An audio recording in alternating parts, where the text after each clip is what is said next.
Hold on, Zach. Are we live? I think we got it. Something has to happen. Okay. Audience view 100, hide control panel.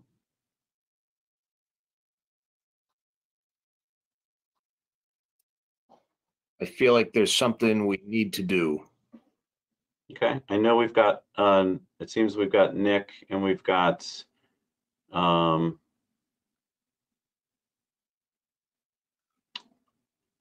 Nick from Westford Cat on here. I don't know if he knows what we're supposed to be doing to make this go live.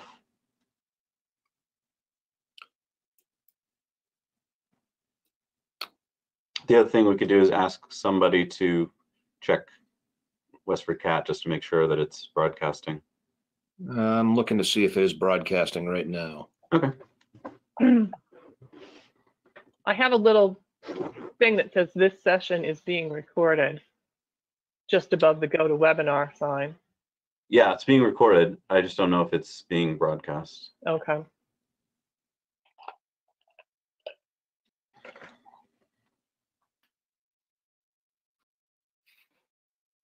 I thought it was something that they do on their end, Jeff. My neck. All right, so it looks like it says we're in progress, but I did have a button that said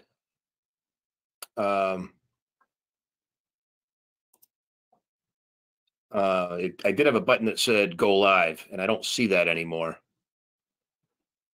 Audience view 100%. It looks like I'm going to say we're on unless I hear from Nick. And Nick, if you hear me, shoot me a message to let me know Muted. that we are live or not. And it says we're being recorded too. So yeah, Nick, if you can just let us know if we're broadcasting now on Westford Cat before we start the meeting. I've unmuted you.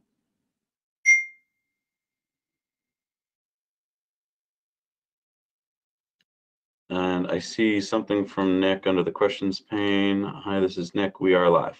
Okay, great. All right. so Muted. Good evening, everyone. My name is Zach Cataldo, Chair of the Westford Board of Health. We are going live with our 6 p.m. March 24th, 2020 meeting of the Westford Board of Health.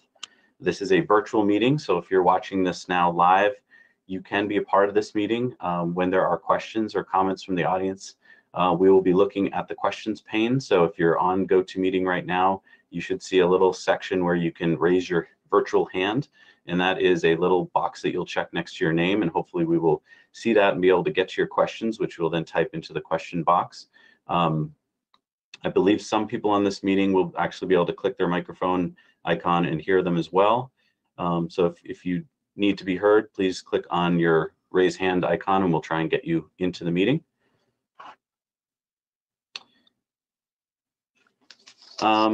If you could, Jeff, bring up that agenda for me, that would be great. I mean, I know roughly what it is, but. I can tell you the agenda is not coming up. It tells me that there's an error. I'm sorry. So that I'm not going to be able to bring it. So I will have to do is I'll just read it to you. Our agenda reads directly. Let me get that out of the way. The board to meet remotely to discuss current updated orders issued by Governor Baker. The board to consider additional town policies regarding COVID-19. That is our entire agenda because I was not sure where we're kind of meeting emergency week to week, what we were going to want to put in place right now. So a couple of the agenda items or a couple of items that have come up are an update to Kimball Farm on what's going on there. And Ray, are you able to speak? Do you want to talk about what we've actually done right there? Sure. This is Ray. Can you hear me? Yep. Yeah. So today I was out there to open Kimball Farm, the ice cream stand. So they have an extensive standard operating procedure that they've put together. to open the stand. Everything else on the property is closed and will remain closed until further notice. But they put something similar to like a throughput where there'll only be less than 10 people at the windows. So it's every other window. They're taking extra precautions for employees, less than 10 employees on the inside. And their plan has been updated from the state. Jeff Morissette's looked, are aware. After looking for them to open. How would they actually limit? So what they're going to do is they're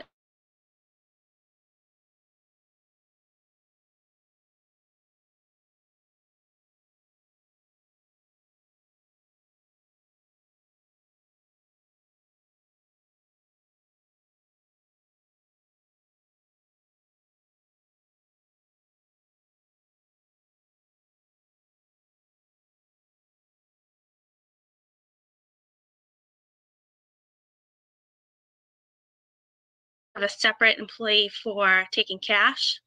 And then they have one that's actually scooping ice cream. There's no cones allowed. They have limited flavors that are available, no sundaes, no fraps. Everything's covered, no spoons put in it, that kind of thing. Go ahead, Sue. Yep. I'm confused why we're opening it.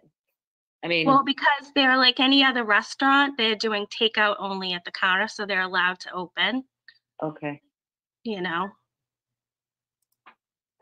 Okay, because I mean, my only concern is the normal volume that you get there, and it, you know, everyone just masses in. But it sounds like there's a completely different situation here, that it's all car traffic, and that they've got a Correct. plan in place. Okay.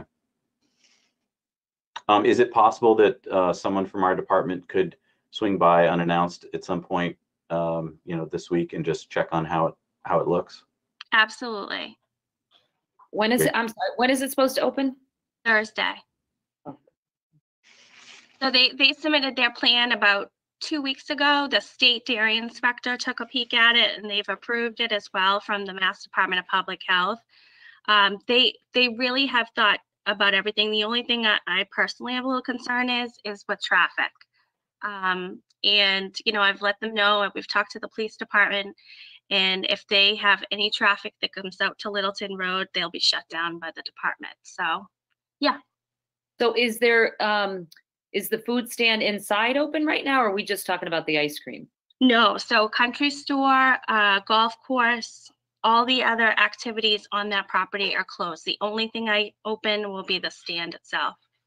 And they are not making ice cream for any of their other locations. And So they're so, not transporting. Yep. and so, Ray, I'm just picturing the average customer who's used to going to Kimball's and, you know, thinks that they can pull right in front. So basically, I'm assuming either through signage or through employees that they're going to make it clear, you know, what's supposed to happen. They are. They have several, lots of signage. They're putting out cones, staff. They've put it out on their Facebook page, their regular website page, and they have, like I said, a limited menu. As soon as you pull in to go through the back, they're handing you a menu, which they're not taking back. So they give it to the menu. So by the time, the hope is by the time they get to park up front, is that they'll know what they want. Okay. That's the hope. Is it just ice cream products, or are they going to be actually having food products too? No food, ice cream only. Ice cream only. Yeah. Okay. And again, no cones. Everything goes in a bag. It goes in a container covered. No spoon is added. It's all on the side. It goes in a brown paper bag. They put it through the slider. The person takes it, walks away. No one can sit on the property to eat the ice cream. They literally have to take it and go, and they'll have employees to make sure no one's loitering or actually eating their ice cream in their car. And do you know, Ray, if there's any hand sanitation devices on at Kimball's for this? There is not. They are sanitizing counters every time a customer comes to the window. Okay. Yep. Thank you for that update. Sure. Now, if this isn't working and we can see that it's not working, we'll need to obviously put a stop to it. Absolutely. We do think we owe them the opportunity, like any other takeout restaurant, to at least give it a shot, see if they can pull this off. Yeah. So then why did you close their country store, the restaurant piece part in there? Why was that Well, closed? The country store, that was their decision to keep Oh, that okay. closed. Okay. And the grill shack is under construction. They're building a brand new indoor grill shack. So that's not open. They decided to close their golf course, and they're not opening any other features at this time. Okay. But as you know, as they said today, which they had a good point, they said when you go into a restaurant, one example was, which we love, is Karma. You have to go through several sets of doors just to walk in there to get your to-go. You still have to hand over cash. You still have to walk out with a brown paper bag. So, and that's indoor. So, like Jeff said, we have to give them an opportunity to try. Yeah. Agreed. Thank you. Mhm.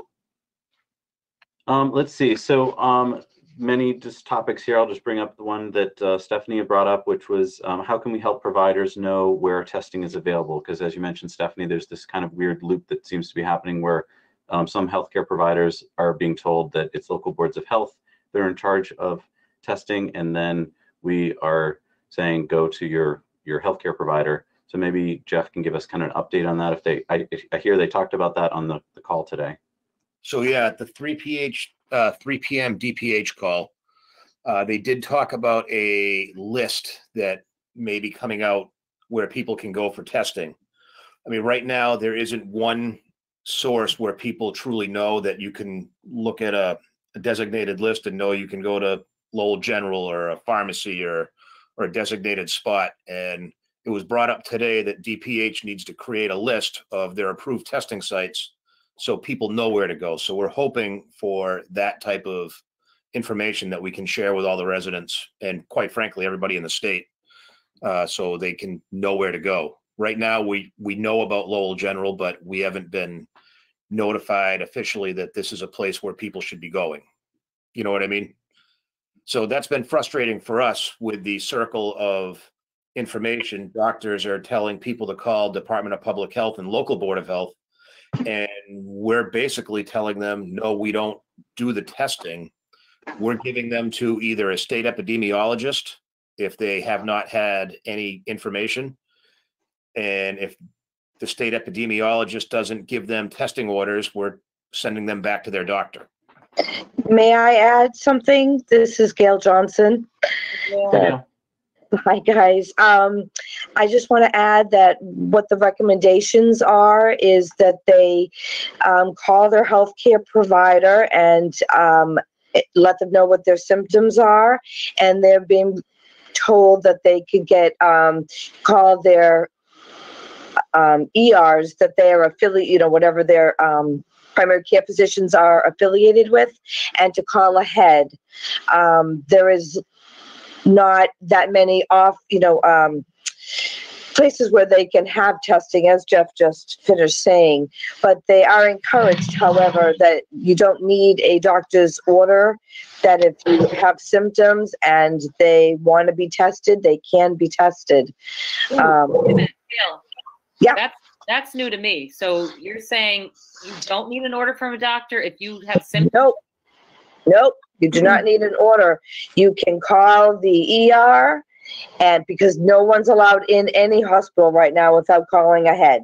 Right. Doctors' offices don't have the capability of testing because they don't have enough protection and PPE for, in an isolation room and all that stuff within their own doctor's office. So we're back in the old days before COVID-19 hit. People could have the flu tested, which they still can, but if they're really showing signs and want to be tested for COVID, the recommendation is to call ahead to the ER so they're prepared. Yes, Stephanie? Have you heard of any, like local CVS or other chains that are doing the testing? Because No. there's some discussion of that. No, not right now.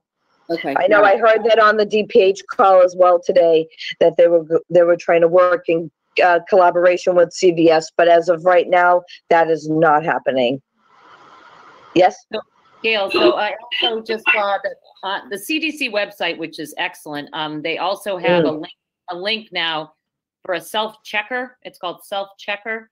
And it's, so I think, you know, there's a lot of misinformation, but if people go on that, you almost have a question and answer with them.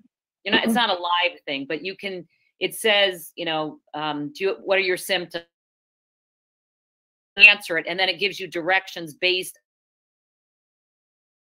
you know, if you're having trouble, type of thing. Right, but right. It can go to the questions. Maybe it would, you know, to go through and have, it's not as serious, or it is. Absolutely love the CDC health website. I mean, you can get some good, proper information and recommendation. It would be great. Yep. I think we could put the link, because that would be a nice thing for. That's a good Fine. idea. Jeff,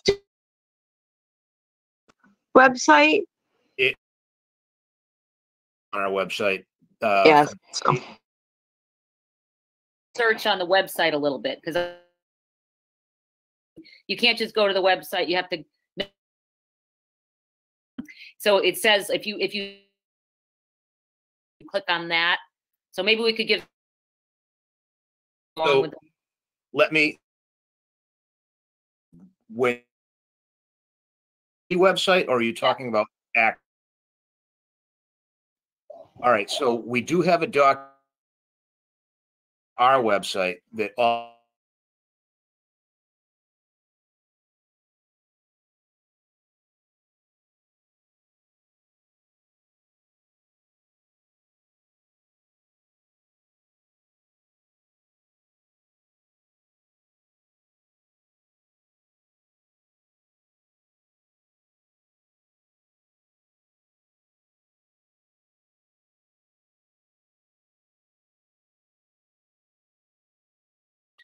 All right, I will track that down and try to make that more available.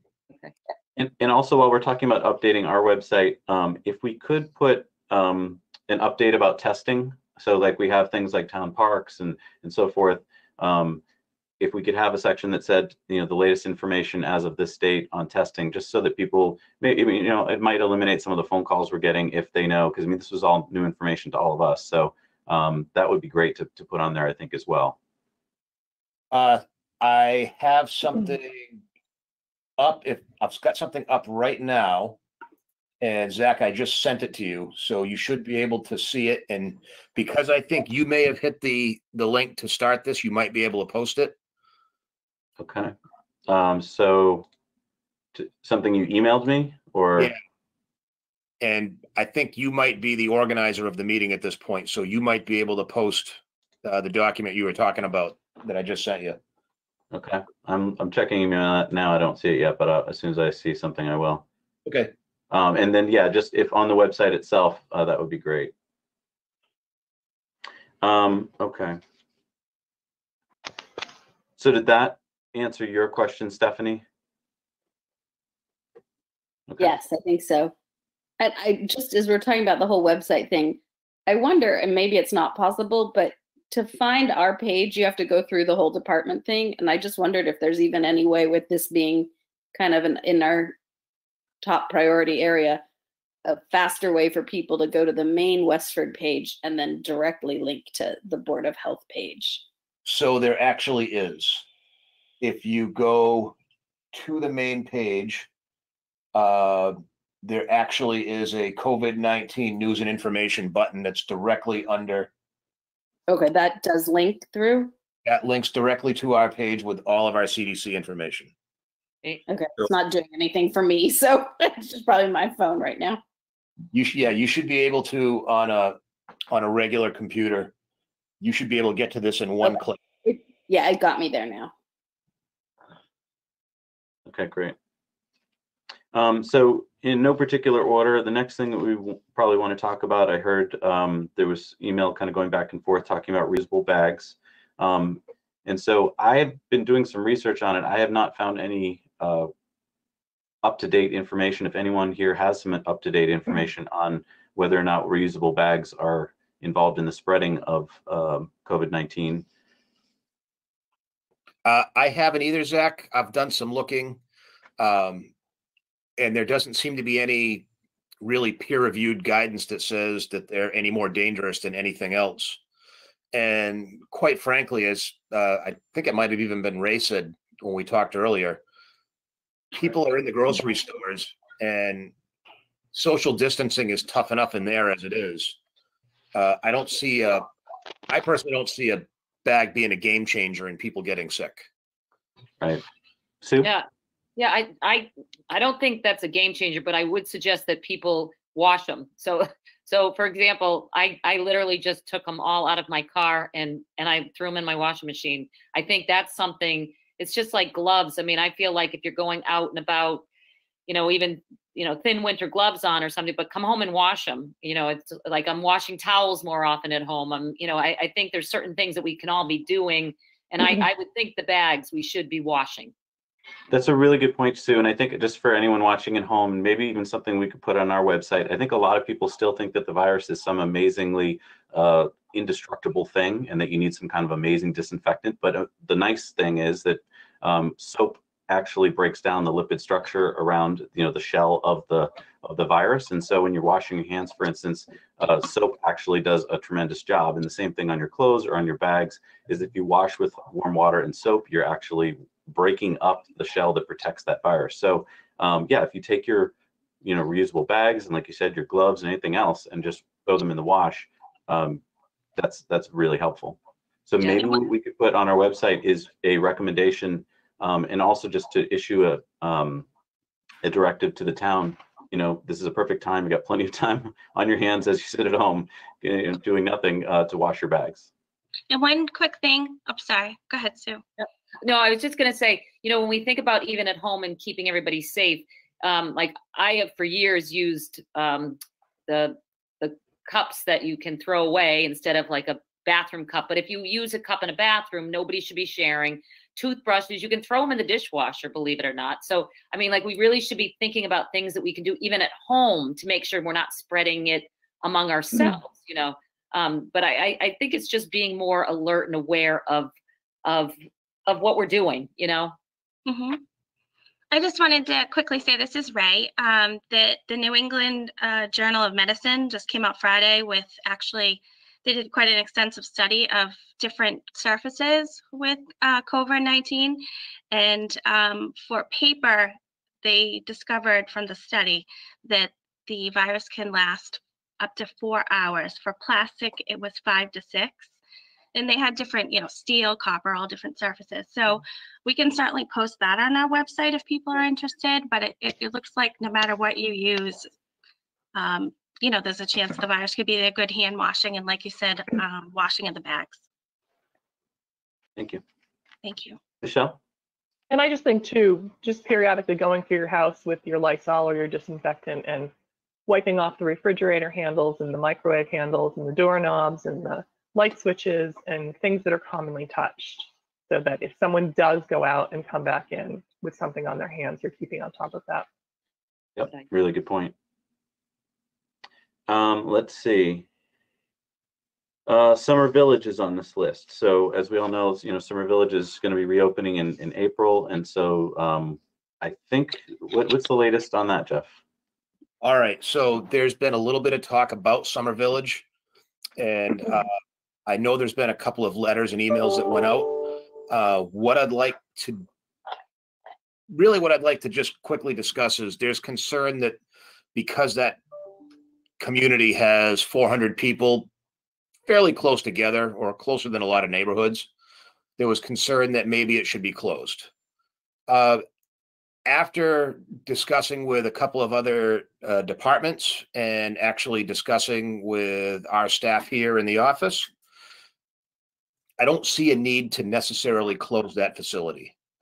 What you've got is several bungalow houses that people do live in for up to 6 months of the year. They are fairly isolated, and they are some people's primary houses for that time. There's no reason why anybody can't be in them. And it's a housing option. And in some cases, it may turn into somebody's isolation option where they can be completely separated from their family. So there is that opportunity. So I don't think that we would be doing anybody. Michelle, go ahead.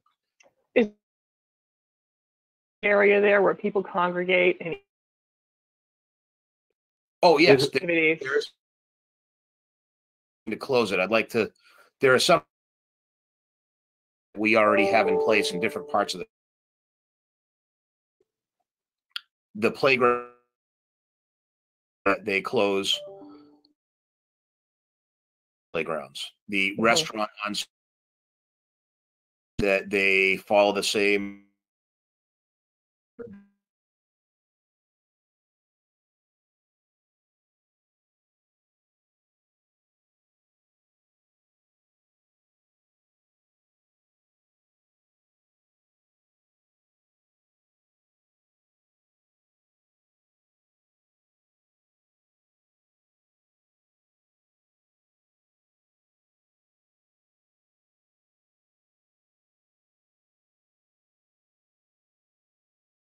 And could potentially land us in some legal trouble if we're denying somebody housing, which I don't think we really want to get into. That's kind of where I stand on it. Go ahead, Sue. I would make some statement about the beach though, because they have a beach area. So, you know, like what about our town beaches? You know, the some of the beaches in town. What is it? What's the restriction right now on that? So currently, and I just got an email that Zach, I think you got this one as well from Elizabeth Almeida. We were going to discuss the beaches today, and there's concern that the beaches are an open area, and what is the harm in keeping them open when people can practice social distancing? This time of year, I tend to agree. There's nobody on them. It's cold. In fact, we just got snow. There's not a lot of people out on them. But they're also cordoned off areas and fenced in most cases, albeit they're larger. And I think the question is, do we want to consider closing the beaches, or do we want to leave them open and monitor them and see how they're being used? I know personally that I don't want to necessarily close any open space in town that people can use. That's concerning to me, but at the same time, I don't want to raise the risk of any single resident on getting sick because they're in an enclosed area.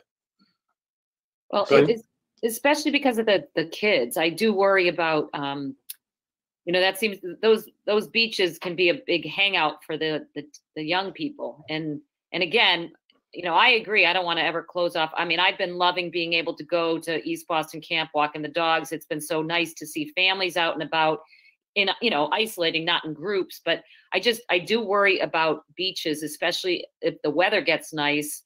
I can just picture, I mean, how do you have kids sit 6 feet apart on a beach, you know?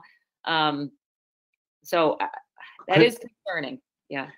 I agree, except that I always want to balance this with the normalcy part. And I know that we've, you know, being able to go for walks, being able to see your neighbors and say hello really does at least make you feel a little bit better. And so it was hard, you know, doing the playgrounds was hard enough. I completely agree with the closing the playgrounds and so forth, but it was hard enough the other day when I went by and checked on some of them to see them closed. And it's just like this psychological thing. So if it's possible for us to monitor the beaches, maybe some signage that just reminds everyone to stay socially distant and to monitor it. I'm just hoping that before this is all said and done, that it won't become an issue, that, you know, the weather won't be that warm and that people are just basically using the beaches as places to just, you know, walk and look at the water. I don't know what your thoughts are on that. Actually, I'd like to hear what all your thoughts are on that. I know what mine are, that they'd be kind of in line with that. And you know what, Zach, I agree. But I would say that we'd have to monitor it. And if we start seeing kids congregating, I think we have to get back together and change it, you know? Yep. Stephanie? I would say at this point, I don't think there's a reason to close them. Again, it's cold. We're not, I think if the police or others drive by and see too many people gathering and congregating, they probably will be asking them to leave. Michelle? So I think we should just obviously keep an eye on it. It's an evolving process. If the virus gets worse and worse and we have a lot more cases in the state or even in town, we could certainly reconsider at that point. Okay. So maybe when we, get an update next week or the week after, we can decide if it needs further adjustment. In terms of, signage would be good. I don't know if that would be putting an extra burden on the town to put up the signage. They did a great job over at the couple playgrounds I saw of putting up signs and closing things down. But I understand at this point, there's, if we don't need to put extra burdens on the other town departments, I think from what I've seen, and I want to speak to the residents of Westford, it's been great seeing all of you outside and everyone's being really careful. Everyone's making sure to just wave and say hello from a distance. So I think we're all doing a great job of being aware of that. And I also think that if parents and others saw kids, gathering, they would probably do something about it. So at this point, I haven't seen anything, at least in the neighborhoods I've been walking in, that points to any problems happening. So maybe at this point, it's just a wait and see if we're seeing any problems on the beaches. It's fine. Jeff, I know that we do put up signage at the beaches for, if we have to close them and stuff like that. So if you think it's appropriate to go around and put signs that say something like, please remember to use social distancing. My only thing that just seems weird about that is they don't seem like the kind of places where unless it got super hot and it was summery, that you would feel that you'd be close anyway. None of them are like that hidden. And so I just don't know if it seems appropriate at the time, but. I know this time of year for sure, Zach, it's probably not, but if they're up and in place, we're not going to have to think about it again. They can be in place because all it takes is 180-degree day on a Saturday and people are going to be going to lay in the sun. I'm sure of that, which I want people to do. I want them to enjoy what we have. Yeah, so maybe we could put this as a to-do list item.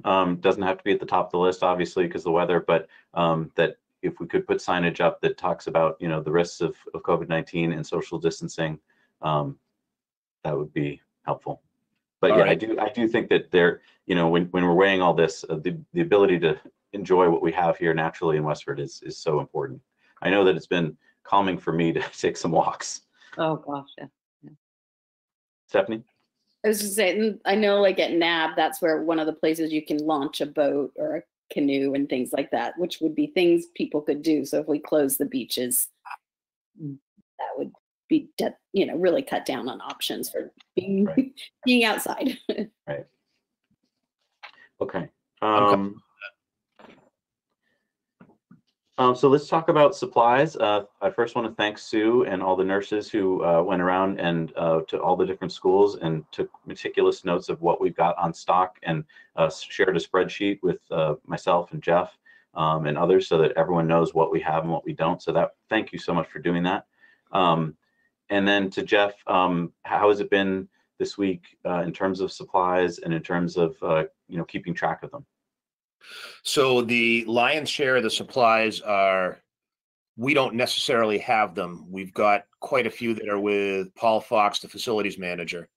Okay. But we do have our public health supplies where we've been supplying town hall and police and fire with things like eye protection and wipes, and they don't really need help with gloves, and we haven't had to supply any masks yet.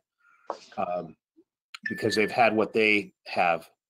So supplies so far to this point haven't been bad. We're going to continue to supply public safety and first responders the best we can. And we just received an infusion from the state of $10,000. And that is going to be accepted by the Board of Selectmen tonight. But the real purpose of that money isn't really to buy supplies. It's to make sure that our communication system with residents that are sick and our tracking has enough people in support to make sure we can do that. So that could be hiring an epidemiologist that can handle the caseload. With 4 cases in town, I fully expect, although I hope it doesn't go up too much, that it's going to go up quite a bit. And Gail is one person, and when you start tracking contacts, she's spending a significant amount of time on the phone to do that, most of her day. Sue, go ahead. Well, you know, Jeff, the school nurses are absolutely anything you guys need, because especially, please God, we won't have a lot more, but we cases. So please allow people to. Can I'm sorry. This is Gail. I just that I a point where I would just love your reach out to you and happen a little extra right now. Thank You said public health schools were. I contacted mine and said, "Hey, I'm happy to help." That locally. Yeah.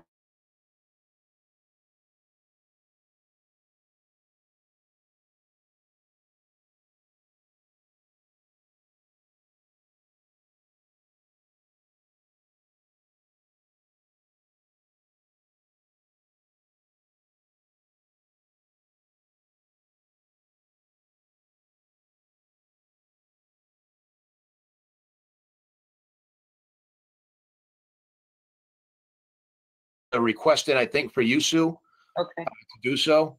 And one place that I'm hoping maybe our school nurses can help out is I've asked for a dedicated line for people that have COVID questions that may just need general answers. Yeah. And I think they would be great to at least help staff that. And some of the calls that we get that you've even discussed about, hey, I've been around somebody that's sick, what do I do? They would be great for answering that with their nursing experience on what to do. And Stephanie, you would be able to help out with that as well. So as soon as I can get that up and running, and then we figure out how we'll physically man it, whether it be or person it, I want to say just men. We get people on that call, whether it be remote or in a spot. I'll hopefully get that ironed out in the next day or so, because I fully expect the call load to go up. I do too. And I don't want Gail to explode. So No. Too late. Too late, Jeff. Can I ask a question? Sure.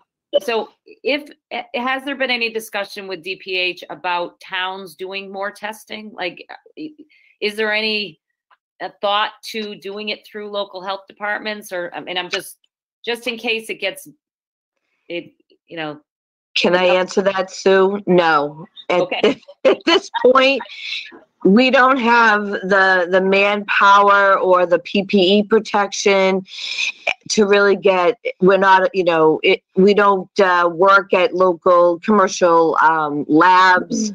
We don't have access to, in hospitals. So it would be, and our MRC volunteers are wonderful that have nurses there too, but they, not all of them, but there are some that are older, that we don't want to risk putting them in a position to, we're just not ready for that here in town right now.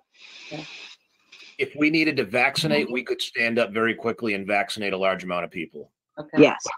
But to swab, I think it's a different skill set, and we haven't practiced that locally. Nobody's ever thought to be honest with you. I know we have. Yep. And then Jeff, speaking of supplies, I know that you had ordered some hand sanitizing stations, and I don't know, I assume they're on their way or.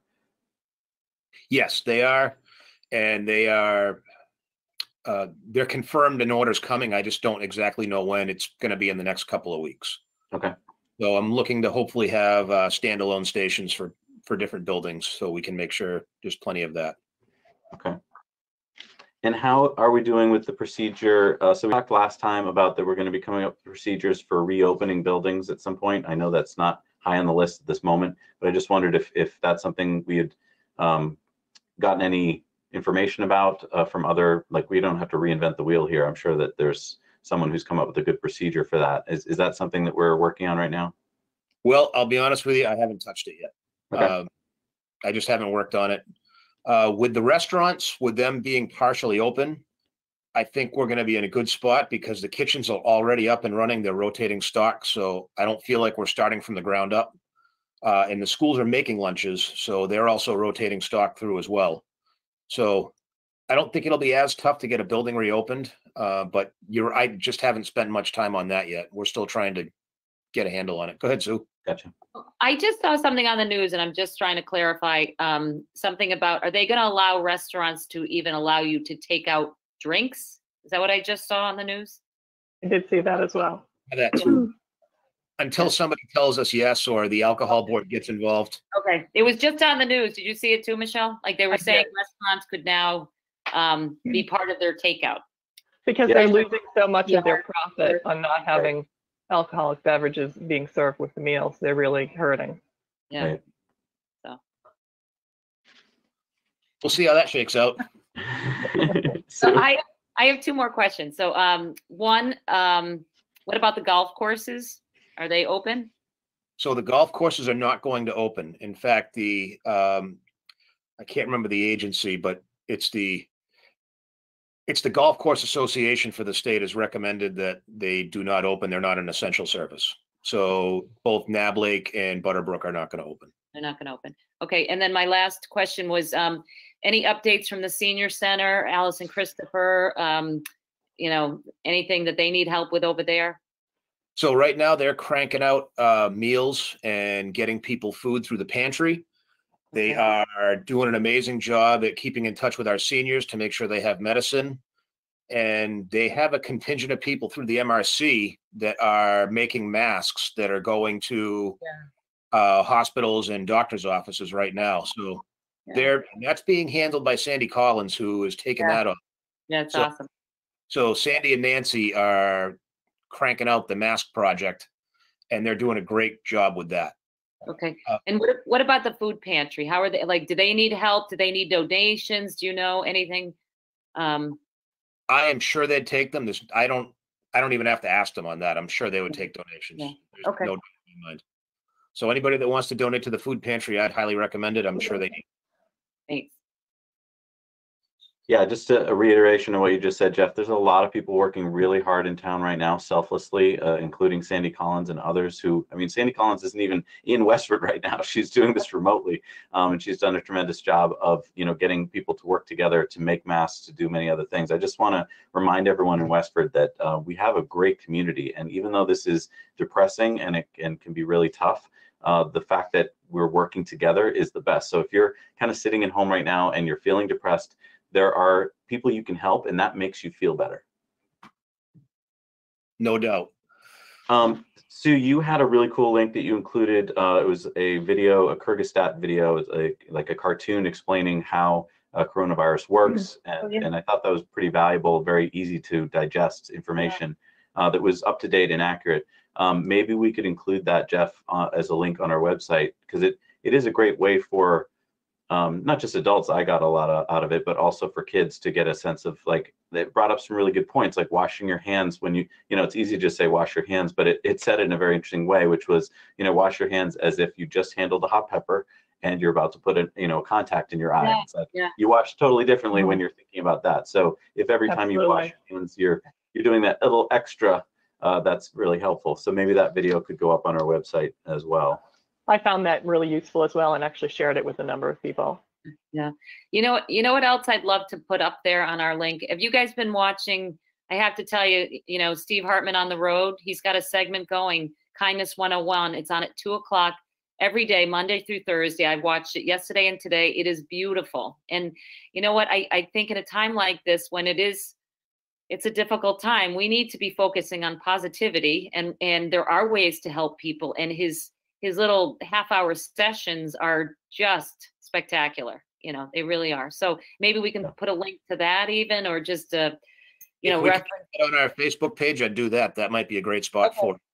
Yeah, you can, but I know I had asked, a few people asked me if they don't have Facebook, how to get to it, and you still can. You can go on the CBS website. I mean, you might not be able to watch it live, but they tape everything, and they're you know, like I said, they're 30-minute segments, and he's doing it Monday through Thursday. Okay. Yeah. Something we talked about. We've had some good, and I just want to make mention the Remish car from Westford Smile. Very carpentry all came through with equipment.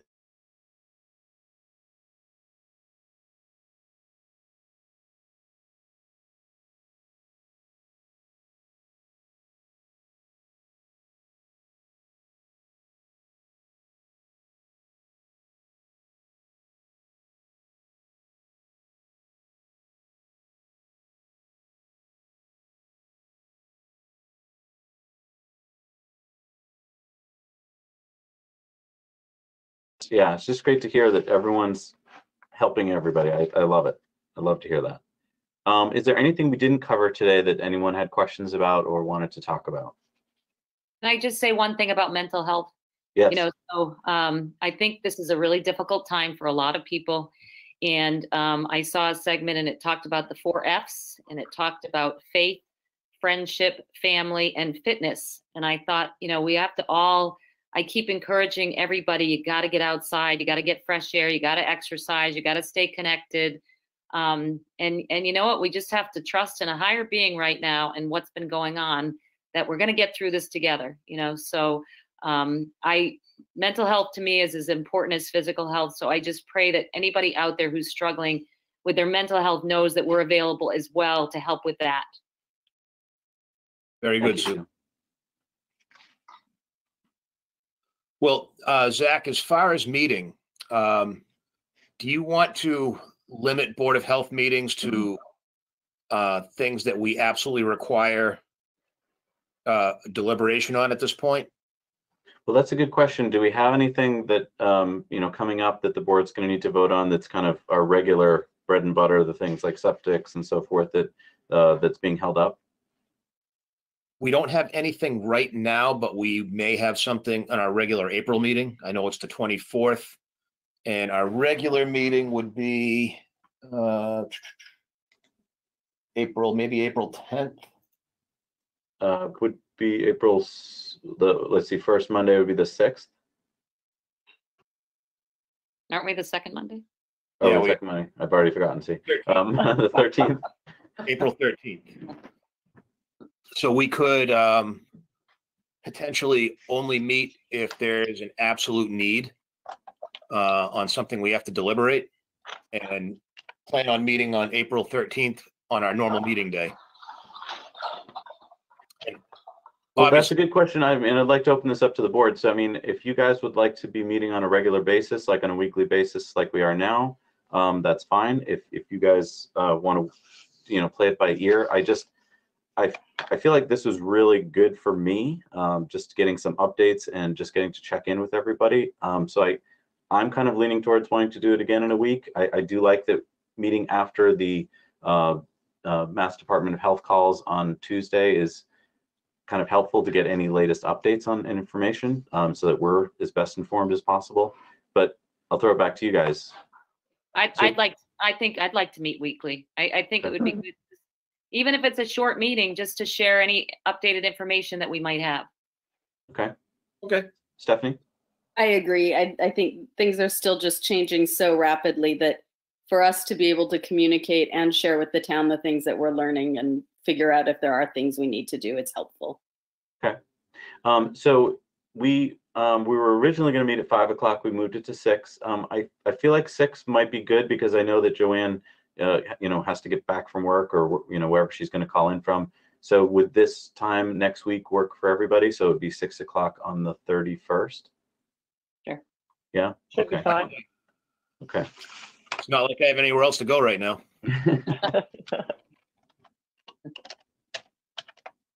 If the audience has any questions, now would be a great time.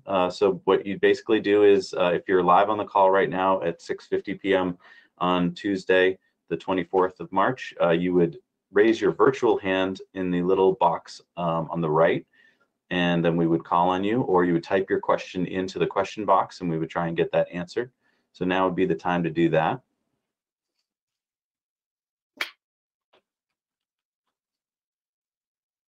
I'm just looking at my list here to see if I forgot anything. I think I got everything.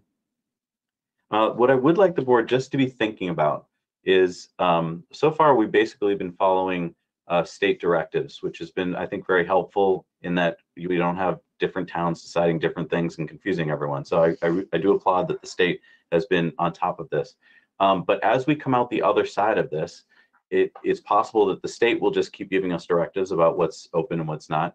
Or it could be that the state will start giving towns the discretion to do things. And so I think it's important that if the state decides to go in that direction, that we be prepared with, you know, when we think certain things should reopen and how they should reopen. So not that we have to have any real discussions now because there's nothing really to discuss, but you should be thinking about, and as you're watching the news and kind of processing information, it's just as important on the other side of this when things start opening up that we, you know, A, still want to contain the spread of the virus, but B, we also want to let things, you know, reopen and normalcy to happen. So my main things that I'm going to be concerned about will be, you know, large gatherings of people, namely school gatherings and so forth. I know that there's a lot of pent-up teenagers out there that want to be doing things like proms and stuff like that. We have no idea, you know, when this is going to happen, or proms are going to be completely canceled altogether, or if there's going to be some kind of impromptu proms and other gatherings. But, you know, as you're listening to the news about what other towns are doing throughout the world, just, you know, if you hear of any great ideas, because again, we don't need to reinvent the wheel here, it would be great to bring those back to the board so that we can implement them here in town. I'm just looking to see if we have any questions here. I don't see anything. Jeff, do you see anything that I'm missing? Let me just scroll. I don't think so, but if anybody has something in it, we don't see it. We apologize, but I don't see anything. There's no hand raised. I'm just opening the questions pane. The only thing I saw was from Nick at 6:01 saying we are live. Okay. Well, if there's no other questions or comments from the board, I'll ask for a motion to adjourn. I'll make that motion. Is there a second? I'll second. Motion made and seconded. Any further discussion? Those in favor of the motion to adjourn, please say aye. Aye. Aye. Opposed? Okay, we are adjourned. Thank you, everybody. Thanks. All right, Thanks, thank you, Jeff. everyone. Thanks, Jeff. I am now going on the Board of Selectmen meeting to report what we've done. Great. Thank you, Jeff.